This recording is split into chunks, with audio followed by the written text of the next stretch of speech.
سلام، عباس‌سلطیان هستم.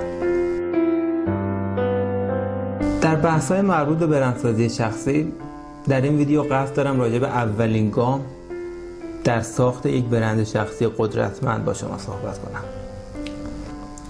چطور ما میتونیم از خودمون یک برند شخصی قدرتمند بسازیم، یا اگر مدیر کسب و کاری هستیم برای سودآوری و رشد کسب و کار خودمون کمک بکنیم به کارکنان و کارشناسان سازمانمون تا برند شخصی قدرتمندی از خودشون بسازن.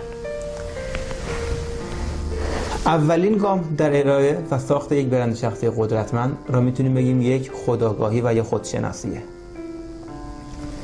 شما فرض کنید یک زمانی در یک کارگاهی که ما نمیدونیم وضعیت نور اون کارگاه به چه شکلی بوده، در کارگاهی که وضعیت دماش رو هم اطلاعی نداریم، توسط یک شخصی که نمیدونیم به لحاظ روحی خشمگین بوده، شاد بوده و چه احساسی داشته، توسط یک چوبی که نمیدونیم جنسش چی بوده و چسبی که نمیدونیم اون هم از چه برندی بوده، یک سازی ساخته میشه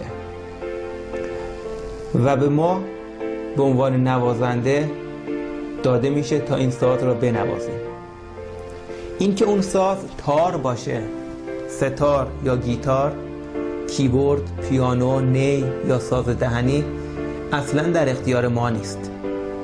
ما به عنوان نوازنده نهایت کاری که میتونیم انجام بدیم اینه که اون ساز را خوب بشناسیم، خوب کوک کنیم و به بهترین شکل ممکن بنوازیم. اینکه چه نوع سازی باشیم و چه نوع سازی هستیم اصلا در اختیار ما نیست. زیاد هم تفاوتی نمیکنه.